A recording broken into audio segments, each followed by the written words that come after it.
it's really peaked in the last couple of years. I think last year there was over 900 active ETFs that were launched during the course of the year. And clearly that means there's going to be lots of different strategies out there, and some of them are in very niche parts of the market.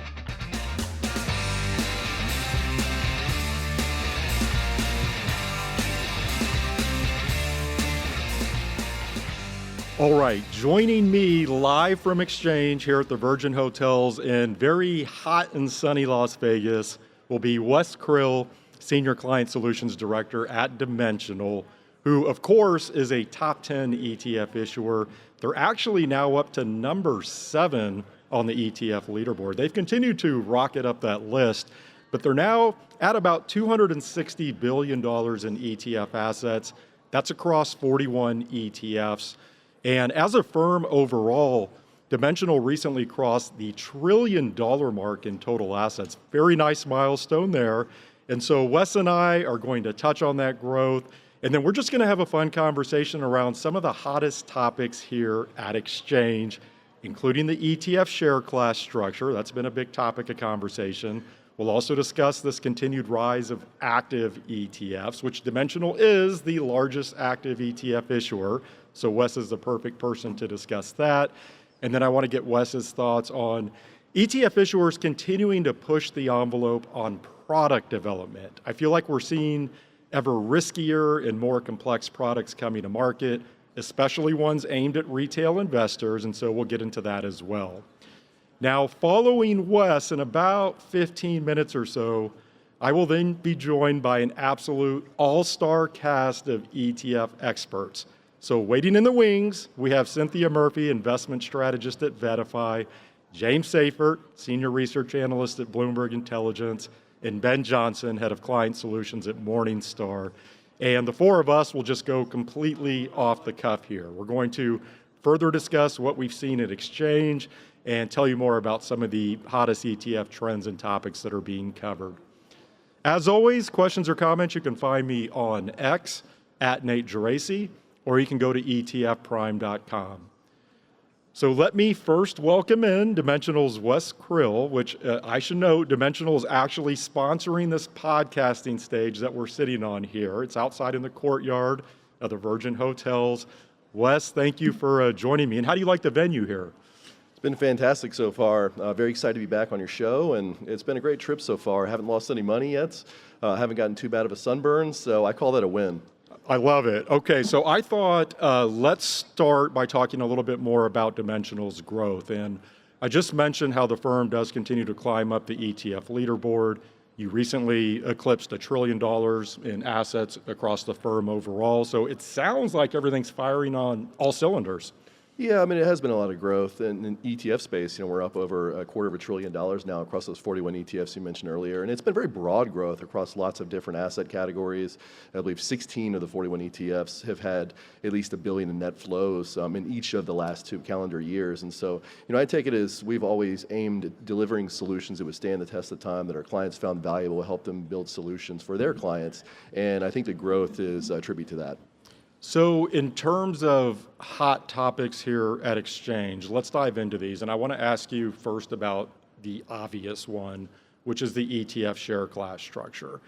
This is something that Dimensional has led the charge on from the beginning. And I don't think there's any question this is going to be a huge industry story, though I think issuers are still working through some of the operational mechanics and how this will all come to fruition. But what is the latest from Dimensional on this front? Well, as you mentioned, we've been on the forefront of this, and we think it's really important for investors. We think it's a win for investors, frankly, because it all comes back to investor choice. Since day one at Dimensional, we've always sought to meet our clients where they were, whether that was separately managed accounts, mutual funds, and then ETFs.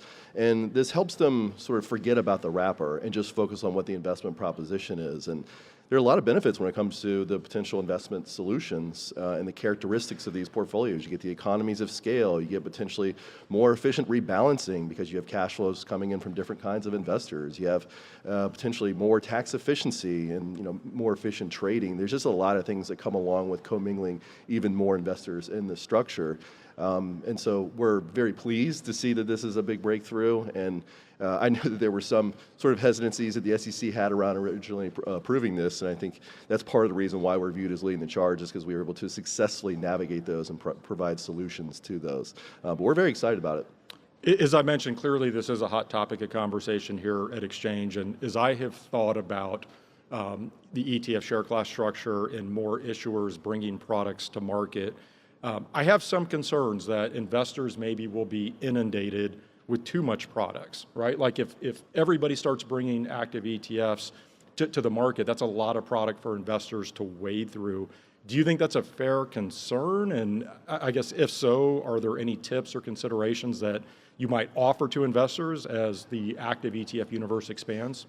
Yeah, that's one of the themes that's been coming up in a lot of the conversations I've had this week, is just the expansion of the opportunity set. And, it's really peaked in the last couple of years. I think last year there was over 900 active ETFs that were launched during the course of the year. And clearly that means there's going to be lots of different strategies out there. And some of them are in very niche parts of the market. It's not as simple and transparent as it might once have been. So I think it just reinforces the importance of having some sort of framework for evaluating whether something belongs in your portfolio. I think that's the number one safeguard you can have against maybe selecting something that isn't truly helpful in terms of advancing, your investment goals. If we put aside the ETF share class aspect, is there anything else you're seeing in terms of active ETF proliferation overall? Any major trends that stand out to you? Yeah, I mentioned the number of funds that launched last year. It was interesting that a lot of the flows and a lot of the launches were in, what they refer to as structured ETFs. And in some cases, these were meant to be like risk managed ones, the buffered ETFs, the derivative income, what they call defined outcome strategies in Morningstar. And in part, this is probably a response to the volatility we had last year. You had a huge market downturn in April, and I think that sent a lot of people looking for potential ETFs that would help mitigate their exposure to the stock market. And so when people would ask, okay, is this something I should be adding to my portfolio? I would say, do you have any other asset classes that could help you mitigate volatility? Do you have bond portfolios? So yes, okay, well then maybe you don't need this new asset class. Maybe it's not expanding your opportunity set. And the reason why I think it's notable is because when you look at the fees associated with these the classes of active ETFs that had a lot of flows, they tended to be pretty high. These defined outcome derivative income funds on average had expense ratios of 75 or 80 basis points. And so then you say, okay, could I replicate what these funds are doing in a more cost-effective way? And if the answer is yes, then that means some of these more niche categories of ETFs may be unnecessary. Okay, I think that gets into another topic I want to talk about. This is something I've personally been thinking a lot about, but I think it's a conversation across the industry, which is this blurring line between investing and gambling. And follow me on this. It just seems like ETF issuers are bringing ever more complex and riskier products to market. And I think this trend really started to take hold during the pandemic back in 2020, right, with the rise of the retail investor and day trading and all of that. But this has not slowed down at all. And I'm really curious to hear how Dimensional thinks about this as a firm who you offer core portfolio building blocks for longer term investors. So do you worry at all about this fire hose of ETF launches that, in my opinion, seems pretty squarely aimed at retail investors? I would say younger retail investors. Do you have any concerns around that? Yeah, it's an interesting insight you bring up, because I think it helps to first define what we mean by investing. So if I'm selecting investments for a portfolio, I want to make sure they're checking one of two boxes. They're either increasing my expected return or they're helping me manage risk. How do I know something has a positive expected return? We just think about what's the structure of this asset. If it's a stock, it's letting me share in the gains of a company if that company is successful. If it's a bond portfolio, then I'm getting a stated rate of interest and repayment of my principal. It's very clear what the expected return proposition is there. If it's an asset that doesn't offer those, if it's something that's maybe a store of value or some sort of currency, then the way I make money is really relative to something else, which means it kind of comes down to speculation. And that's where you kind of get into the idea of gambling. And I heard it really well defined yesterday, which is in gambling, the more and more and more you play the game, the more likely you are to have a negative outcome and not break even. Whereas with investing, you take the stock market, the more bites you have at the apple, the more likely you are to get a positive outcome. And so I think when people are evaluating these new fangled technologies, new asset classes, I think it's important to keep that in mind. What do you think could change the mindset of younger retail investors? Because it seems like many, and I don't want to stereotype here, but they're chasing returns that probably aren't realistic when we look at what historical returns are in the equity markets or fixed income markets. It seems like that's not sufficient. And so what we're seeing is ETF issuers say, hey, if you want to try to chase 90% returns, here you go. Here's a product that can do that. They don't necessarily focus as much on the 90% losses. But again, there's this gambling mentality. Just how do we change the mindset of investors? I think it's hard because if you're talking about fads always come and go. Really, the only way a fad goes away is if something bad happens to that particular fad. And so I wouldn't want that to necessarily happen to investors of that kind. But this is not uncommon in the history of markets. But I think reinforcing the idea that investing shouldn't be exciting. Investing is not like going to a casino and having fun. It should be pretty boring, actually. It should be like watching grass grow or watching paint dry. And if you can communicate those kind of investment principles, kind of show the stability of these investments over time, you can help people realize that really the best tools in their arsenal are saving, thinking about their spending in the future, and not necessarily trying to beat markets to get what could be an unrealistic outcome in returns. So with all that said, will you be heading to the blackjack tables here after this recording? I did say I haven't lost any money yet. That last word, yet, was an important inclusion. Well, Wes, fun conversation. I hope you enjoy the rest of your time here in Vegas. Really appreciate you joining me. Thank you. Yeah, thanks for having me. Looking for ETF options from one of the top asset managers in the industry? Visit i.fidelity.com/ETFs to explore Fidelity's lineup and more. Fidelity Distributors Company, LLC, 500 Salem Street, Smithfield, Rhode Island, 02917. Fidelity Investments is an independent company unaffiliated with VettaFi and other third parties on this podcast. There's no form of legal partnership, agency affiliation, or similar relationship between VettaFi, Fidelity Investments, and other third parties on this podcast, nor is such a relationship created or implied by the information herein. Fidelity Investments and/or Fidelity refers collectively to FMR LLC, a U.S. company, and its subsidiaries, including but not limited to Fidelity Management and Research Company LLC, FMR. That was Wes Crill, Senior Client Solutions Director at Dimensional. All right, I'm now joined by three of the very best in the ETF business: VettaFi Cinthia Murphy, Bloomberg's James Seyffart, and Morningstar's Ben Johnson. How is everybody feeling here on day 3 of exchange?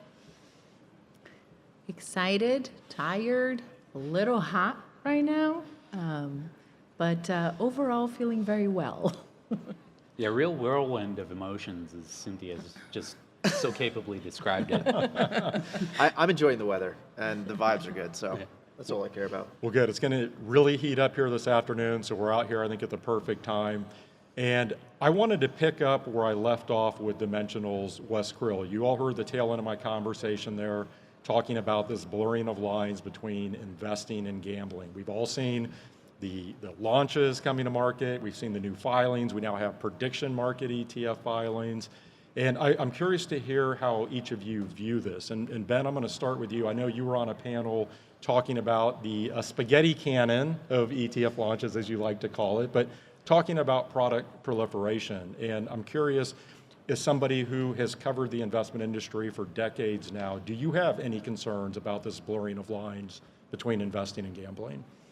Nate, I think it's important to note that the line between what qualifies as investing and what qualifies as gambling or speculation it's always been blurry. And I would argue as we sit here today, it's actually become as clear, as continuous, as bright as it's ever been. And we've got an industry that's ready to take a flying leap over that line, especially when you look at the filings now, 3 of them by my last count, to repackage prediction markets contracts and ETFs. And I think the script that's missing here is the script that has been the foundation for why we invest since the beginning of time. We save our money, we invest our money because we think that tomorrow is going to be better than today and the day after is going to be better still. And that by virtue of investing in a variety of different enterprises, we will compound our wealth over time. That is a positive sum game. And what we're seeing increasingly is a proliferation of different products that effectively have negative or zero sum outcomes across the entirety of the prospective investor base. And I actually misstepped right now by saying investor base because I think many of these products are purely speculative. James? Yeah, I mean, the ETF industry is a Big Ten, right? I think a lot of this has to do with just convenience. Like a lot of what ETFs provide is simple convenience. Like if anyone wants to trade those prediction markets, they can go to Polymarket or Kalshi or you name it and trade it, but it's just going to be easier to do it in your Schwab account or whatever account you have to trade it. And as long, there was a huge push not too many years ago, but a number of years ago to like reclassify some of these instruments as not ETFs, ETIs, these other acronyms. Maybe that something like that would make more sense, but I'm just kind of the view. I do agree with Ben. Like there is a line that is being blurred heavily. I mean, these 2x single stock ETFs, like you're basically just taking advantage of institutional access to leverage and the cost of leverage they can generate versus somebody in the retail world. So it's just basically doing a lot of those things, and I don't see a problem with it as long as people understand what they're getting themselves involved with. Like people trading SPY every 5 minutes, I don't consider that to be necessarily investing. That's pretty damn close to gambling. So yeah, the products now, it's just more open. It's a bigger tent. I'm fine with it. I think as long as there's education around what people are getting involved with. Well, and to your last point, I guess I'd love to hear you talk more about that, because if you're an ETF issuer out there, we know how competitive the market is. It's called the ETF Terror Dome for a reason. And so with this rise of the retail investor we have seen over the past 6 years or so, ETF issuers are trying to meet them there, and they're bringing these products to market. They're much more complex. There is more of a gambling mentality. But I'm sort of in your camp, James. As long as everything is properly disclosed and every T is crossed, every I is dotted, the product does what it says it's supposed to do, there is a responsibility on the end investor at the end of the day. But my question for you is, what should be the responsibility on the ETF issuer? As long as everything's disclosed, I think it's more about like where you're buying it. There should be some sort of flag if you're buying something that explains, like you need to show that you understand exactly what you're getting involved with on these types of brokerage platforms. I think that's better suited to really, wall these things off. You have a lot of these wirehouses and brokerage platforms that have due diligence metrics before anyone can even buy their ETF. I think maybe some of these open platforms, whether it's Robinhood, Schwab, you name it, it should be on there. That's my personal view of how it should be handled. But again, you mentioned like the issuers are meeting this, there's demand here. Like they wouldn't be launching these things to spaghetti cannon, as Ben always says. Like people are buying these things, they're trading them, people want them, they like them, and if they get burned, hopefully they learn from what they're doing. But if people want it, let them have it. Cinthia, you've been waiting very patiently here. I know you have something on your mind on this topic. No, two things I think about. One is at some point, it's the investor responsibility a little bit too. Choose what you want. I believe in a market where there's a market for everything, and you're welcome to try any product. And if you find your market, do you remember when Crocs came out with high heels? No. Why do you buy a Croc? It's the opposite experience of a high heel. It found a market. It went viral for a while. So if there's a market for it, they will find their niche. Would I ever buy Croc with high heels? No. So I'm playing the long game, though. James, are you buying Crocs with high heels? No. But I do want to say, I just go back to this theory, this thought, I could go right up where we are in Vegas. I could go up the street and gamble $20,000 on black on roulette, and there's nothing stopping me. You can do that on apps on your phone now from pretty much any state in the country. You can do it with sports betting. So I get the concern, but it's on the investor as far as I'm concerned. Like if somebody goes and gambles $10,000 on the roulette wheel tonight, I don't think people are going to be yelling at the casino for letting them bet $10,000 on the roulette wheel. Well, the other piece of the story, which I didn't elaborate on earlier, is just the competitive dynamics within the ETF space itself, and that if you're an issuer, you're not going to compete with the upper end of the market, say the BlackRocks and the Vanguards of the world launching plain vanilla products. And so clearly you're going to launch more complex, more esoteric products in so-called Vanguard-free zones, right? Because there's a potential opportunity there from a business perspective. And what's been amazing to me is to see some of these issuers come to market where they'll fire the spaghetti cannon, Ben, and if you look at the expense ratio on some of these, all they need really is one or two hits. They catch lightning in a bottle, they have a viable business model just like that. So I think the competitive dynamics in the industry are facilitating some of this product development too. I don't know if any additional thoughts on that. Yeah, and you're seeing that even play out at the margin in these, let's face it, there's no white space of substance left. So let's invent new white space. And you see that manifest at the margin, even with some of these product sets that we were discussing earlier, with say 4 and 5x leveraged product.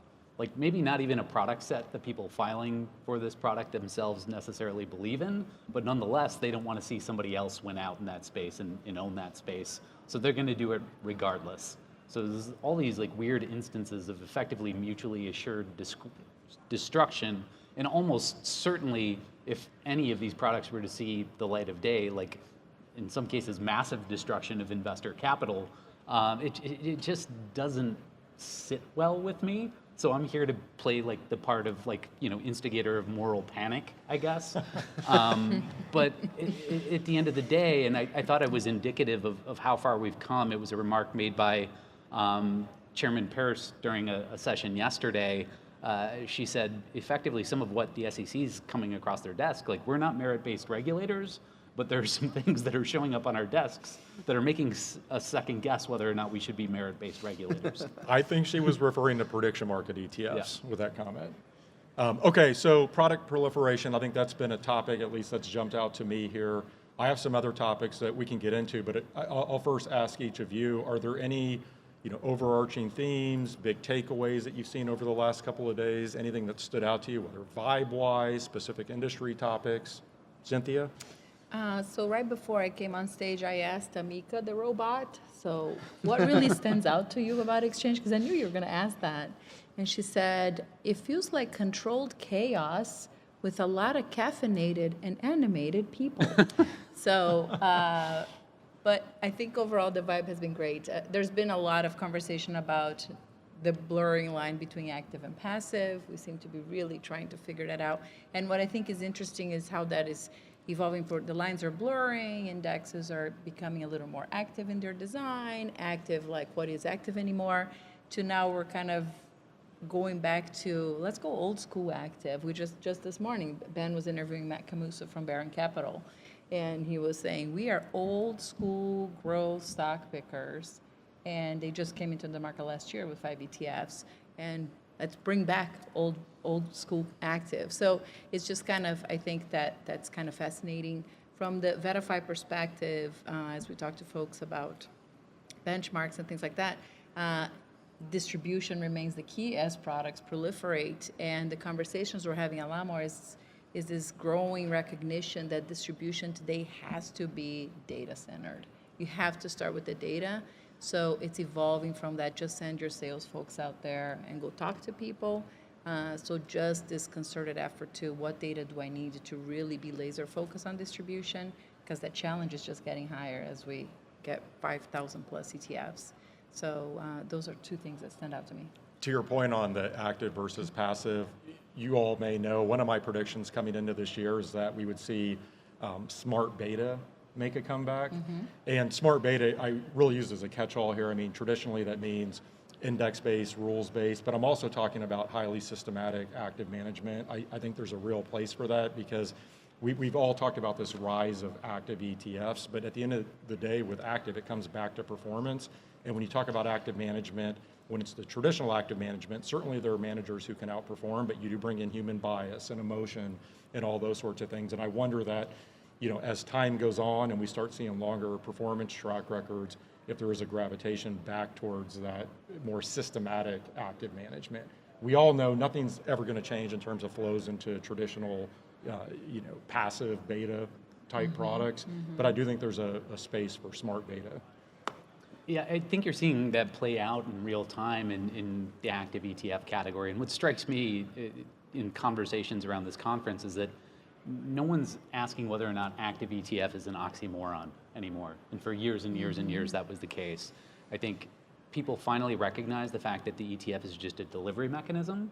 You can consume an index strategy, an active strategy, something that sits, to your point, Nate, somewhere in between. And I think we've already seen very strong demand, and you see this in the league table among active ETF shops, including the likes of Dimensional, Avantis, systematic active equity strategies from Fidelity as well, that have seen significant flow from advisors. And in many instances, they've always demanded that underlying sort of type of active management. It's just their preferences for the ETF package and just packaging in general have shifted. So they're beginning to see fresh wind, fresh flow, because they're delivering that same underlying content, now just in a format that is investors' envelope of choice. So my colleague Athanasios did a presentation on Sunday, and he said it best because he showed the growth in assets and flows and launches of ETFs. And he's like, what does this chart say to me? It's job security. As a bunch of us up here who are constantly analyzing what's going on in the ETF market, it is getting more and more and more complex. There's so much out there. And on the active and passive blurring, might be a little bit of me talking my own shop, but even before I came up here, I was talking to 2 active ETF issuers, and the topic we talked about for 30 minutes was what's going on with these indices trying to do fast ads with these new $1 trillion potential IPOs. You have S&P trying to do a fast ad to the 500. You have NASDAQ potentially doing multiples of the float for fast ads of names that list on NASDAQ. You have FTSE Russell looking at doing this. And it's kind of this blurring of like, okay, usually there's a seasoning period of a few months to a year, and now they're like, we're going to add it within 5 days of IPO, which is going to impact the IPO pricing and demand. So I think there's this huge people trying to understand what's actually happening in the market. And these ETFs that track these indices, I mean, we're talking trillions of dollars of money that moves every time there's an index rebalance. And active is there to play on the other side of it and front run it and do all these different things. But yeah, there's a massive blurring of lines, and that's a lot of the conversations I've been having that I've been here. Besides that topic, James, any other overarching themes, hot topics, anything else jumping out to you over the last couple of days? It goes back to what I said at the beginning. The tent is expanding, and it's honestly a good thing for the industry. I think that you mentioned it's kind of the spaghetti can. You only need a couple diamonds in the rough to really afford the cost of launching all of those things. But it's also, one thing I would say is like, if you look at the average expense ratio of ETFs for the first time since ever, the fee, it's ticked up because you have a lot of these launches of the products we were just talking about, charging 1%, 90 bips. You also have the likes of DFA, as you mentioned, and other active managers, traditional old school active managers, not charging 80 bips, but they're charging 25, 40. And there's a lot of money going to those active managers. So they're right size for the cost. We like to say basically people want to pay for the active. They don't want to pay for beta. They don't want to pay for the air in the chips bag. And I think issuers have listened, and advisors are putting their money there, and that is basically driving up the asset-weighted fee of the entire industry. It bottomed out like just below around 17 bips, and now we're up near 18, which doesn't sound like a lot, but we're going in the opposite direction right now. And I'm not sure, it doesn't feel like that will ever trend back down. I don't think so either. I think it'll incrementally, slowly, but it'll tick up over time. Ben, any big thoughts from you?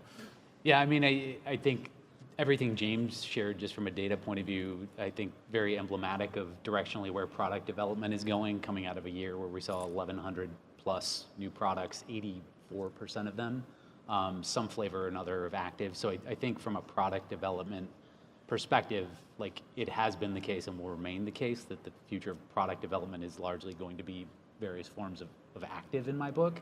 And I think there are a lot of things that we've learned over the long history of the mutual fund market that are just going to repeat themselves, right?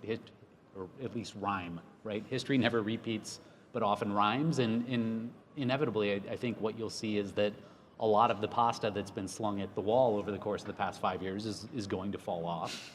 Most of the things that are going to stick are going to be those that have investment merit, that are backed by firms that are sort of capable, responsible stewards of their fund shareholder capital, that price their product appropriately for the value that they're adding, and really like add value for the end client. And that's no different than it's ever been. Mm-hmm. You're right. It's a great point, and I think It's again, back to the future. Yeah, well, it's a sign too of the industry maturing. To your point, it is back to the future. Okay, let's go through some other hot topics. These are ones that jumped out at me. I'll just bring up the topic. We can go wherever. First, the ETF share class structure. So I was just talking to Wes about this earlier. I have mixed thoughts on this. I'll tell you, in conversations that I've had here, the general sentiment that I get is maybe the industry isn't fully ready for this, that there's still some operational kinks that have to be worked out. I think the distribution model, you were talking about distribution earlier, Cinthia, just, how is that going to work? You have mutual funds that have 12B1 fees, ETFs don't have that. I also brought up this concern that I have with Wes, and I don't want to overstate the concern, but if we do start getting a bunch of active ETFs coming to market, these ETF share classes, that's just that much more product that investors have to filter through. And I don't know that there's a lot of differentiation between some of these active strategies. So I'll just bring up this topic broadly. Any thoughts around that? My only thought is we expected it to be a slow, we talk about the slow moving avalanche. Agreed. We expected this, right? So first was approval, now comes the figuring out the plumbing, and that's gonna take time.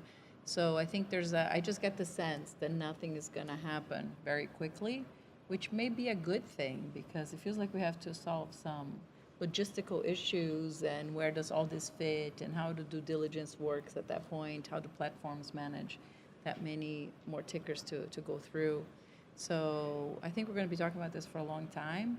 I'm really curious to see how this all shakes up. I mean, how are we going to go through all these tickers? I don't know. That's what James was saying earlier. It's job Thank goodness security. for Bloomberg. Yeah. Here, Job James, security. yes. You can work 7 days a week. I'm sticking to 5. That's what AI is for, right?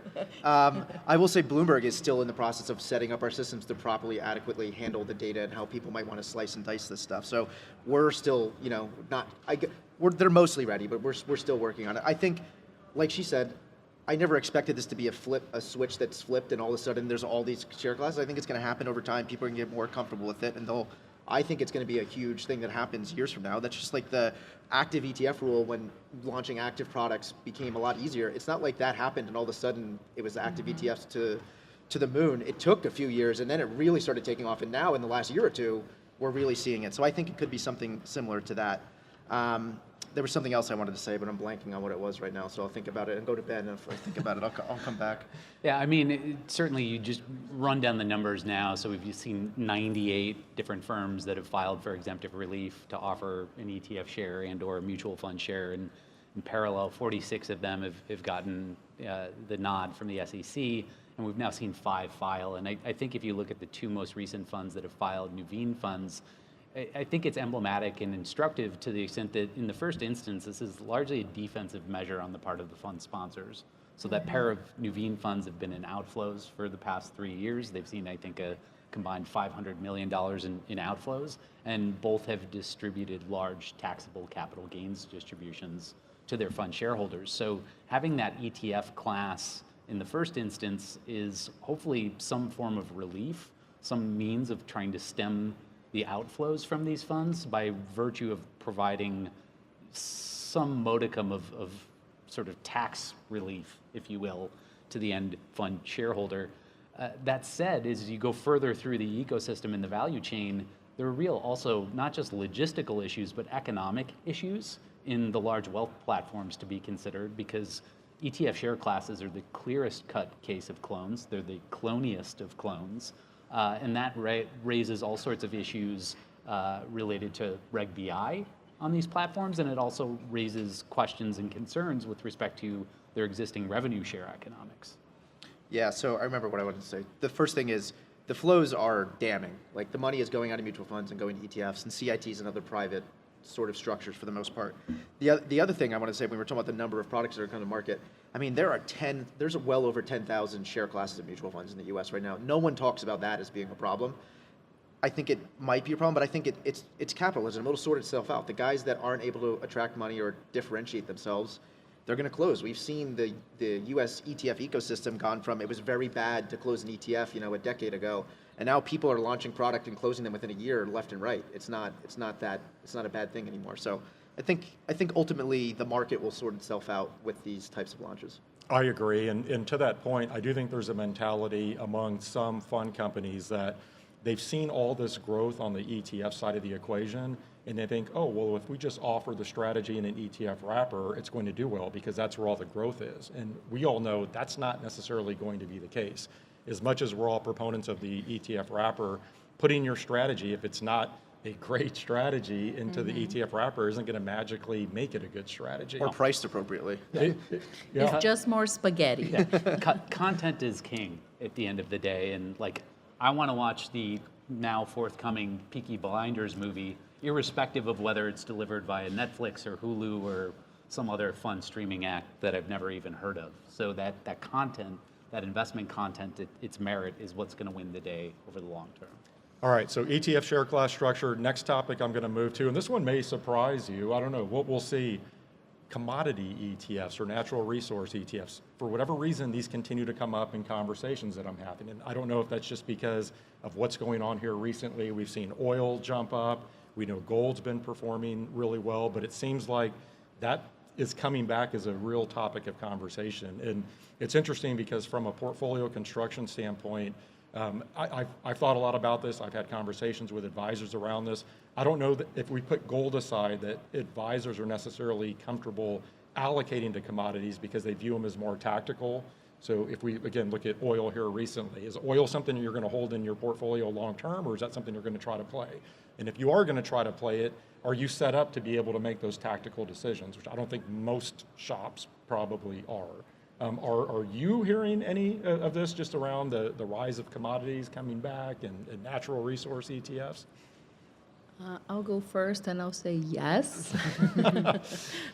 Like just yesterday, if you heard Phil Camparell from JP Morgan on stage, he's calling this year the revenge of diversification, which I love the concept. And I think commodities are a big part of that story. You know, with the dollar struggling, all the moves we've seen in gold, crypto has had a hard time, but crypto's now part of that diversification story very broadly across the advisory channel. And real assets are having their moment. I think it's about time. I think it's great. Let the record reflect that crypto did not come up in this podcast for about 35 minutes. I actually had it coming, but I didn't bring it up first. Cinthia did. I just want the record to reflect that. I definitely had the under. Ben, any thoughts on commodity ETFs? No, I mean, I think commodity ETFs and ETFs like USO in particular, which has kind of come back into the headlines, and I was just dreading like the possibility of somebody like reaching out to me and having to explain contango and like, PTSD from 2008. I think emblematic of the big tent that James described earlier, and just the big tent as sort of measured in the number of users and use cases of ETFs, and especially more niche, more specialized products like USO. So USO exists in this broader ecosystem of all form of derivatives in various ways to obtain exposure to that underlying. So it's not as though allocators are just saying, hey, I want to bet on oil, I'm going to go long USO. It gets wrapped up in all of these various sort of trades and ARBs and is used as a plaything by Delta One desks in these scenarios to make profits. So I think that's just emblematic and illustrative of the dynamism of the ETF wrapper. It's not just a wrapper for long-only allocators, because you can go long, because you can sell it short, because there's options, chains, et cetera, et cetera. It's got a life that is much bigger and broader, and again, more dynamic than just a traditional long-only mutual fund. Yeah, so I would say I'm getting a lot more questions on this sort of thing, including alternative strategies like managed futures. Yep. There's a lot more interest there. The return stacking with some of these commodities, gold, Bitcoin, these other things you're talking about, I'm getting a lot of questions on that. The one thing I would say that's not a direct answer to your question, but kind of goes on with your natural resources comment, if you look, I mean, surprised that nobody listening to this anywhere, if you look going back to 2023, the start of 2023, every quarter, the equity sector with the most inflows for ETFs were tech sector ETFs. That started to slow down in Q3 of this year and again in Q4. Now in Q1, the leaderboard is completely upside down. It's those real assets we talked about. It's energy sector ETFs are number one. Number two is either materials or industrials. So materials is the mining companies. Industrials are defense tech. And then the category, as we break it down on Bloomberg, is thematic is next. So in thematic, the leaders are natural resources and defense tech and things along those lines. So it's like all very much people diversifying away from software, Mag 7, those types of things. And I think it's a good thing. It's a broadening out. Yeah, and it does seem just more broadly, there's a resurgence of thematic ETFs. You know, they kind of dipped, what was that, 2 years ago? Last year, I think a pretty good year, but it does feel like there's a lot of momentum now behind thematics. Yeah, I mean, thematics are so broad too. Like I said, natural resources, when people think of thematics, they tend to think of stuff like ARK and these other things that going after like real groundbreaking new stuff. And like you said, natural resources is by far the number one theme ETF category that's pulling in money. All right, Cinthia, you brought up crypto. You cracked the door, so I'm going to kick it open here. By mistake, it was unintentional. I can't help myself. So, interestingly, yesterday I moderated a panel on crypto. And fantastic. Surprise. I know. Fantastic panel. Krista Lynch, who's head of ETF Capital Markets at Grayscale, Bill Birmingham from Osprey Funds, and then Adam McCarthy from Kaiko Indices. And it was interesting to start that panel. We ran a poll. And the poll was on Bitcoin, and we simply asked, do you view Bitcoin as digital gold, or do you view it much more like a high beta tech stock? And listen to this, 80% of the people in the room, it was a pretty good crowd, high beta tech stock. And so what that tells me, there is still a lot of skepticism out there around crypto. And maybe some of it is warranted. I had mentioned the performance. If you go back to October, early October, when Bitcoin hit a high, it's down about 40% since that time, whereas gold's up about 25%.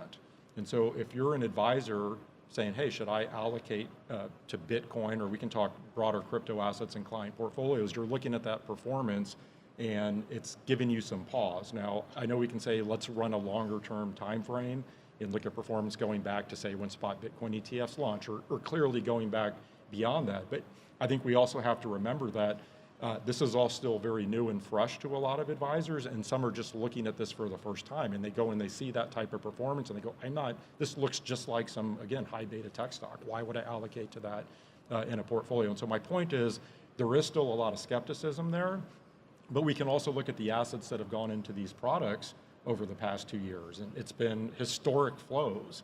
So I think there's a little bit of an interesting dichotomy there, and then we also have a lot of new products coming to market, crypto index-based ETFs, which I'm very bullish on longer term.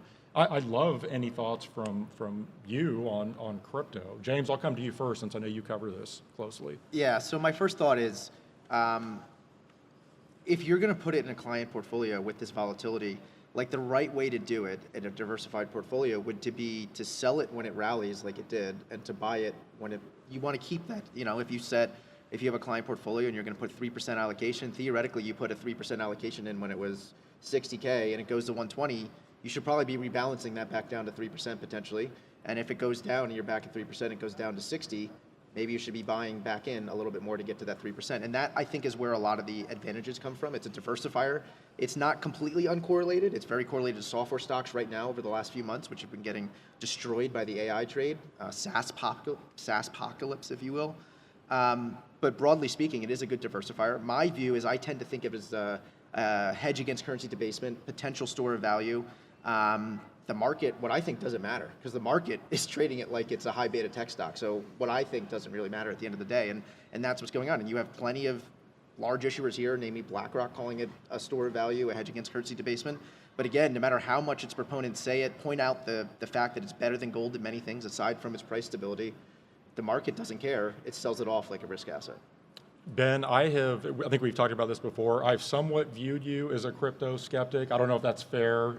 I know you always think about taking a longer term approach to investing, things that there's cash flow, dividends, those sorts of things. How are you feeling about crypto at the moment? I'm going to admit I feel a bit disappointed, and specifically because I think it was a year ago around this time in this venue, we were promised a Pudgy Penguins ETF. And as far as I'm aware, that Pudgy Penguins ETF has yet to list.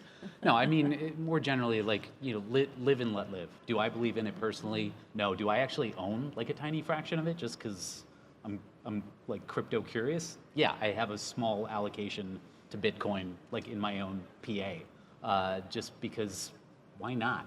But I don't know. I think we've seen the camp in crypto divide very neatly into yes, absolutely, and no, not now, not ever.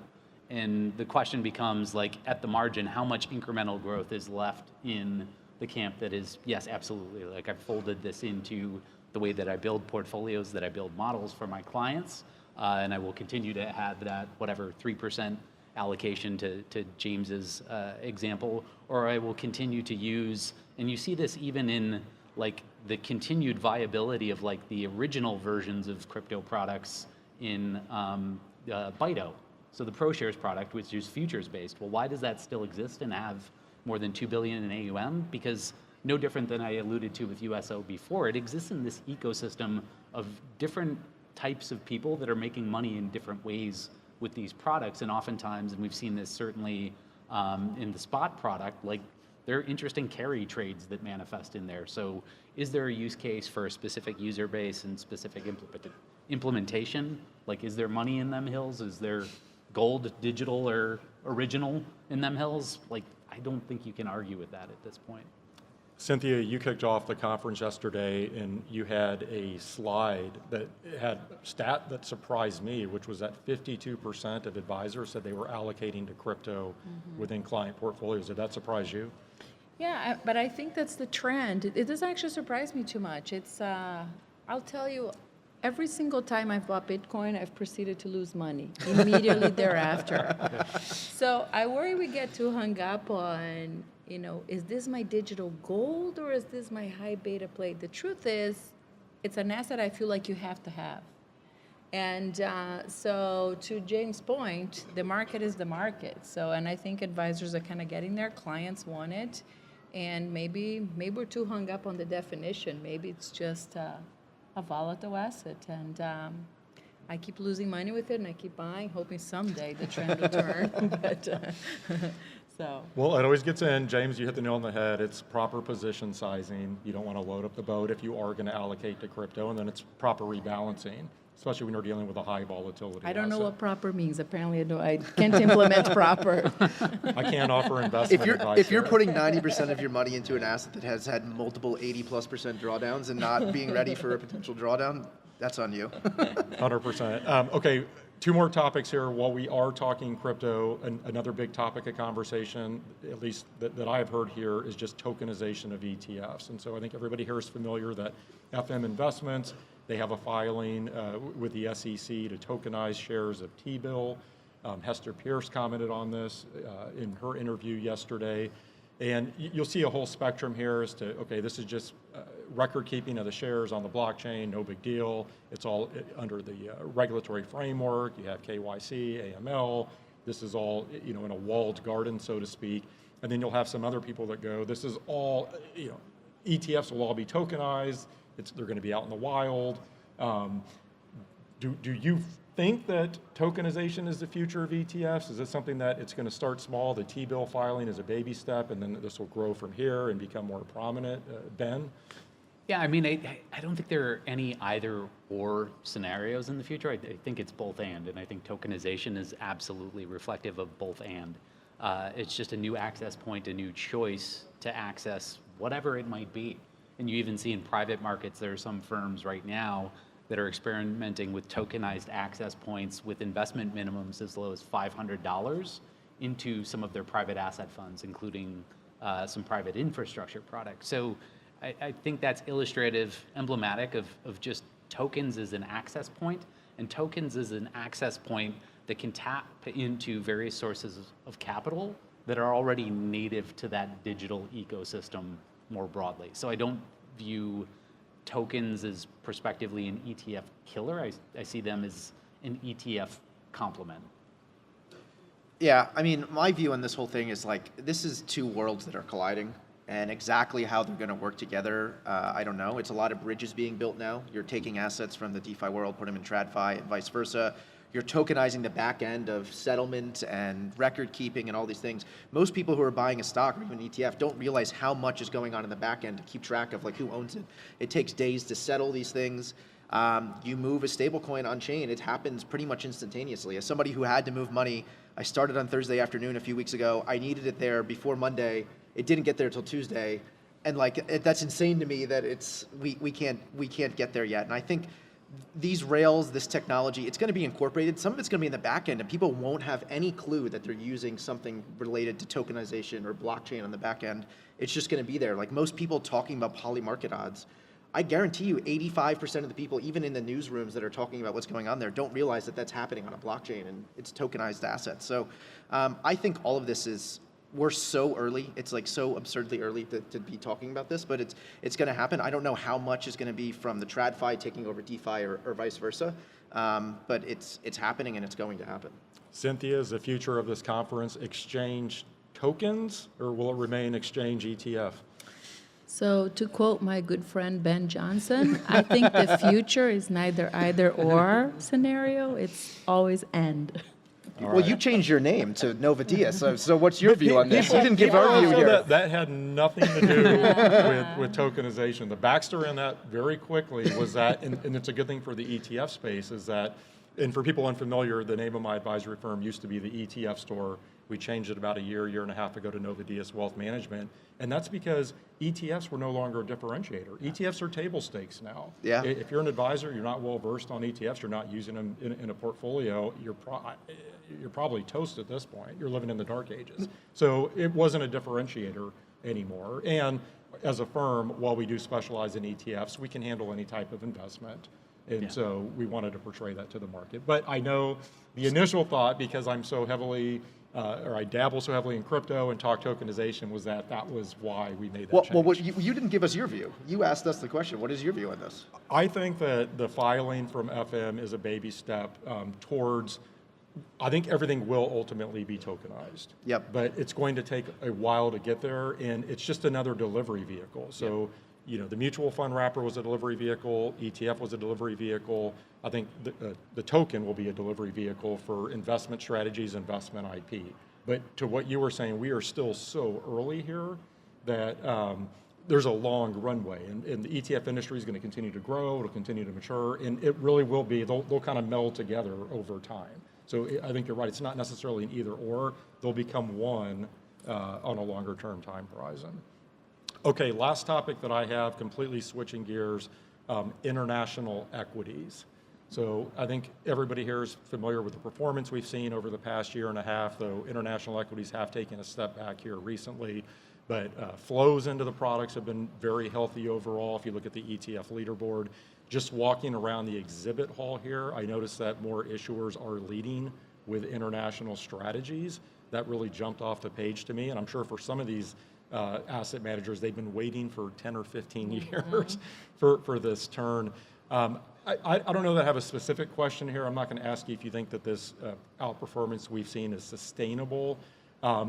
Maybe the question that I would ask is, in my opinion, a lot of advisors over the past 10 to 15 years, they did become heavily overweighted to U.S. equities, and there is a real strong home bias. And now that we have a year and a half of outperformance by international equities, I think they're really having to rethink that, because ultimately clients start asking questions. So I'll phrase the question, do we think the demand for international equities that we have seen recently is sustainable? Cinthia? I think it's going to remain hinged at the hip with performance. I mean, that's what brought everyone back after years of ignoring pretty much international. So if things like, all this geopolitical heat we're seeing derail that performance, we're already seeing a little bit of the emerging market trade cool down, which was hot earlier this year. I think in the U.S., folks are really focused on that growth story and exuberance and AI and tech and all that stuff long term. International tends to be really more short-term performance, so I guess it would depend on that. James? I could go full Meb Faber and talk about how everyone's overweighted to their home country bias in the U.S., but Valuations, he gets at all of it. And actually, Eric Balchunas, my boss, I tend to always talk about VXUS and these international ETFs as diversifiers, and so I'm somebody that thinks, I'm fully with Cinthia, it's hinged at the hip with performance. I think people are over-allocated to the U.S. You look at valuations around the globe, the U.S. market is significantly more stretched, I guess, from a valuation perspective, but there's plenty of people that make the argument that that makes sense to them. And obviously, as Cinthia said, with what's going on in the Middle East, Europe and Asia are handling things a lot worse. They're a lot worse off than, say, we are here in the U.S. with what's going on with oil. But yeah, I do think it's going to keep going. I think broadly speaking, people got too overweight the U.S., but that's pushing against the last 10 to 20 years of what's happened. So things that have happened tend to keep happening, but I hope that the diversification continues. Ben, you get the final word. Yeah, so if I were to give you one final word, it would be a word that has already come up in both Cinthia and James' answers, which is performance. If I were to give you two words, it would be performance chasing. And if I were to elaborate, on how you might try to sort of instill discipline and avoid that type of behavior, which historically has proved counterproductive, you'd implement a simple rebalancing strategy, no different than the one James alluded to before, where if you start with a 3% Bitcoin allocation and you can experience a run and, in a tax efficient way, rebalance back to your target, like stay on target, right? To channel my inner Star Wars nerd. I love that as a final word. Any plans this afternoon for any of you? Are we looking at going into the casino? Is it bar, pool, more sessions? What's on the agenda? This is a working conference, so I'm going to get back I to work. didn't know that. I actually am literally going to go back and work on a note I'm writing for Bloomberg on Bitcoin ETFs, ironically enough. So, yeah, that's my plan. I'm going to try to get a little vitamin D out here while the sun's shining. I heard things aren't so course. hot back in Chicago right now.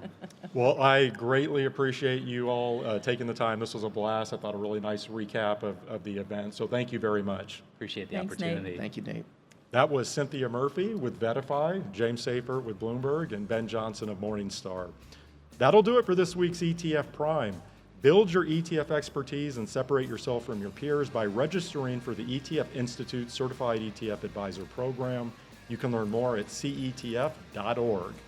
Next week, I will be joined by Matt Camuso, head of ETF Solutions at Barron Capital, who they entered the ETF space back in December, and they have an ETF that owns a stake in SpaceX. So we'll definitely discuss that, and we'll get into their ETF lineup overall. And then I'll also be joined by VanEck's Michael Kohick. He's going to talk true sector ETFs. Until then, have a great week, everyone. ETF Prime is hosted by Nate Geraci, president of OTR Media, LLC. Nate is also president of investment advisory firm Nova Diaz Wealth Management. While OTR Media and Nova Diaz are related by common ownership, they are separate and distinct entities, and anything discussed on this program should not be construed as an official statement by Nova Diaz. This program is for informational purposes only and does not constitute investment advice. Investing in ETFs involves risk, including possible loss of principal. Any past performance figures discussed are not necessarily indicative of future results. Some guests appearing on this program may also be financial sponsors of ETF Prime. OTR Media and Nova Diaz are not affiliated with VettaFi or any of its affiliates. VettaFi's participation in this program should not be construed as an endorsement or an indication by VettaFi of the value of any OTR Media or Nova Diaz product or service. Visit etfprime.com for more information.